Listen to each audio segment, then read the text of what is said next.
Of all the unfortunate golfers, Colin Montgomerie stands out more than others. He dominated European golf and won many tournaments in his career, but despite topping the European order several times, he never won a single major championship title.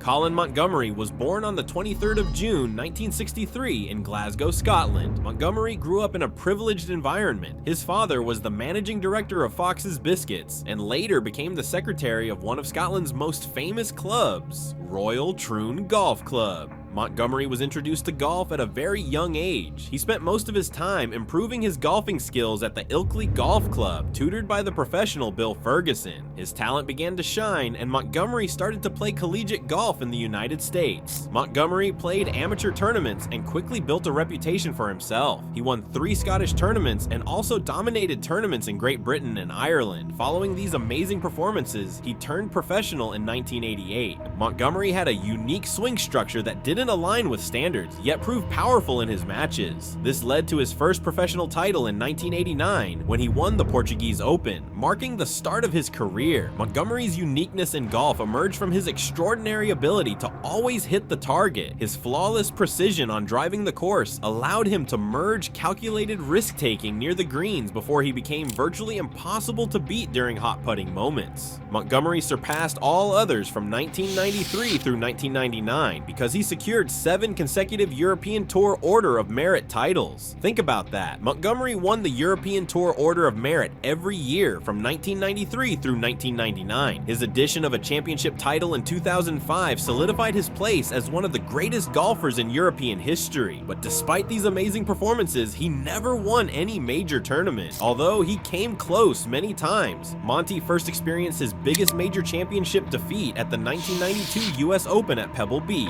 Under the challenging weather conditions, Montgomerie managed to post an early 4-over-par clubhouse lead. These harsh conditions lasted for hours without anyone succeeding in beating his score. During the tournament, Tom Kite released an extraordinary performance, which earned him an even par 72 when all other competitors suffered from par-over scores. Montgomerie tied for 3rd position while seeing another competitor claim the trophy. Even though Monty did not win this tournament, it did not dent his confidence because he was a relatively new competitor in professional golf. There would be other chances. The 1994 US Open, held at Oakmont, represented his first serious chance to win a major tournament. Montgomerie, Ernie Els, and Lauren Roberts finished at 5 under par after the initial 4 rounds, so an 18-hole playoff became necessary to determine the winner. This was his big opportunity. During the playoff, Montgomerie produced a terrible score of 78, while Els and Roberts matched each other with 74. The sudden death playoff ended with Els emerging as the winner. Meanwhile, people started to whisper that Montgomerie lacked the discipline to win major championships. They labeled his inability to win major championships as mental weakness rather than unlucky circumstances. But these types of events didn't stop. When Montgomerie finished his final round at the 1995 PGA Championship at Riviera, he seemed on the verge of victory, but the event came down to a playoff which he lost, leading to another second-place finish. Steve Elkington tied his score of 65 during the playoff round, where he eventually secured the win after making a birdie on the opening playoff hole. Monty lost again after coming so close to a major title. But the 1997 US Open at Congressional may have been the most painful of all. Montgomerie stood on the 17th tee in an excellent position to win his first major, but a 3-putt bogey derailed his momentum. Still, he arrived at the 18th fairway, needing only a par to post a score that would be difficult to beat. With huge expectations bearing down on him, Montgomerie selected a 7-iron from a distance of 175 yards, despite being able to execute with this particular club easily in his sleep. The ball steered toward the left as it cleared the green boundaries. Montgomerie attempted his chip and putt, but it wasn't enough to prevent a bogey score. Els won yet again by beating Monty through a single-stroke advantage. That fairway moment when Montgomerie discovered his misjudged club timing will forever stand among golf's most iconic imagery. In the 2001 US Open, he again got an amazing chance to break his curse. He was tied for the lead with just 3 holes left to play, but he bogeyed the 16th hole, which caused him to finish 1 stroke behind Retief Goosen and Mark Brooks after the competition. However, the most devastating blow occurred at the United States Open in 2006 at Winged Foot. When Montgomerie was 42, he had to have known that his prospects of winning a major championship were diminishing.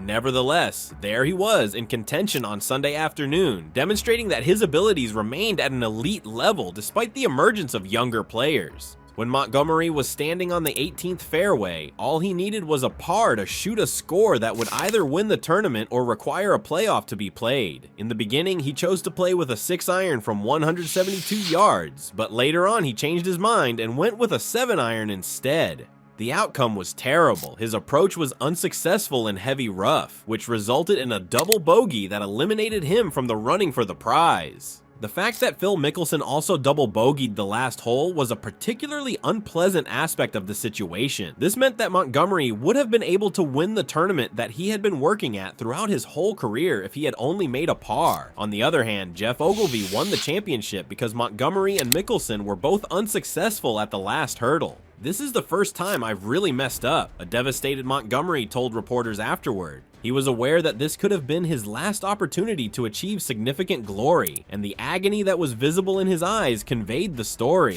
But why did Montgomerie have such bad luck? His unfortunate circumstances were the result of a conjunction of a number of different variables. From the start, Montgomerie attained his peak within the same time period as Tiger Woods. Between the years 1997 and 2008, Woods won 14 major titles, which drastically restricted the possibilities available to everyone else. In the event that Tiger was not successful, other dominating players, including Phil Mickelson, Ernie Els, and Vijay Singh, were often there to capitalize on the situation. Montgomerie also seemed to have a difficult time, especially given the circumstances of the United States. The courses, the spectators, and the pressure all seemed to affect his game while he was traveling across the Atlantic. After arriving in the United States, his imperial European form often deserted him. Then there were problems with his putter stroke. He regularly turned hesitant while competing in big championships, even though he was a good putter in normal events. Throughout his career, he has suffered several costly 3-putts at important periods, notably the deadly bogey that occurred at the 17th hole of the Congressional course in 1997.